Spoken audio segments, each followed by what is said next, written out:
For our wound mold, we have a surgical wound status post lumbar fusion. This is done by Kaylene Moulton, Stephen Landeene, Taylor Randle, and Lindsey Karlin. So for this, our patient has delayed healing with scabs and redness in the peri wound. We have her properly draped so that we can examine the wound. When measuring it, it measures about 7 centimeters by half of a centimeter. And she came to us with increased pain and redness to the peri wound. So her spinal fusion is L2 through 4. So this wound has scabbing within the incision, redness within the peri wound, and it is minimally exudating, and it has increased pain.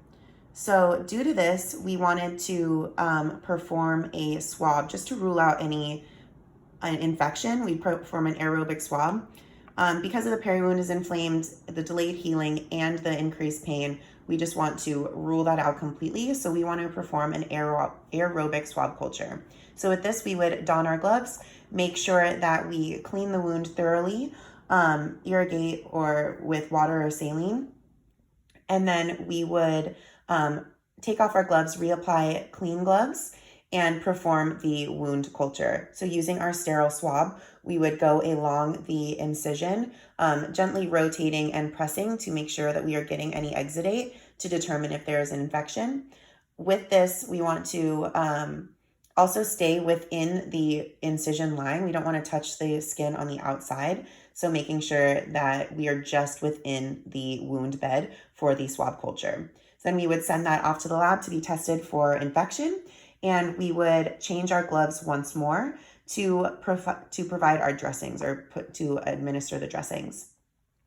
So for our primary dressing, we decided to go with amorphous hydrogel.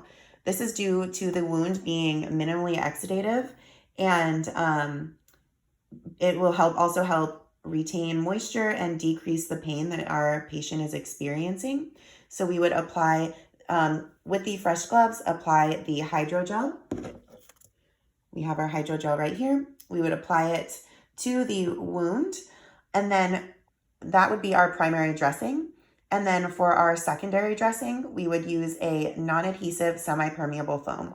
Since the peri wound is already inflamed and red, we decided to go with the non-adhesive foam, just so we don't cause any further injury to the peri wound.